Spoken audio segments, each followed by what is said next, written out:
বিজেপিৰ এজেন্ডাই শুদ্ধ ভোটাৰ তালিকা নহলে আমি ইমান দিন কি কৰিলো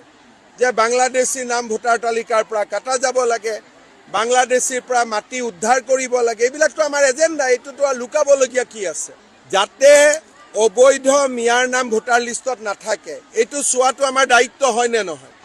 এইটো আমাৰ দায়িত্ব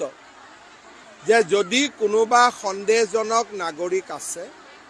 প্ৰত্যেক ভাৰতীয় নাগৰিকে 6 number 7 number 8 number form fill up কৰি কমপ্লেইন কৰিব পাৰিব কিন্তু কমপ্লেইন কৰিলে নামটো কটা নাযায় তেওঁলোকে নোটিছ যাব তেওঁ নোটিছৰ উত্তৰ দিব পাৰিব গতিকে প্ৰতিটো ৰাজনৈতিক দলে বিএলএ এপইণ্টমেণ্ট কৰে যাতে ভোটাৰ তালিকা সংশোধনীত সহায় কৰিব পাৰে কোনোবা মানুহ মৃত্যু হৈছে তেওঁৰ নামটোতো কাটা যাবই লাগিব কোনোবা মানুহৰ দুই জায়গাত নাম আছে গুৱাহাটী ধেমাজিত এটা নাম কাটা যাব লাগিব নহলে ৰাহুল গান্ধী আহি এইটোৱে প্ৰেছ কনফাৰেন্স কৰিব যে দুই জায়গাত নাম আছিলে বুলি সেইকাৰণে শুদ্ধ ভোটাৰ তালিকা সকলো ৰাজনৈতিক দলৰ দায়িত্ব মইতো কংগ্ৰেছকো আহ্বান জনাম যে আপোনালোকেও যদি কোনোবা মৃত মানুহৰ নাম ভোটাৰ লিষ্টত আছে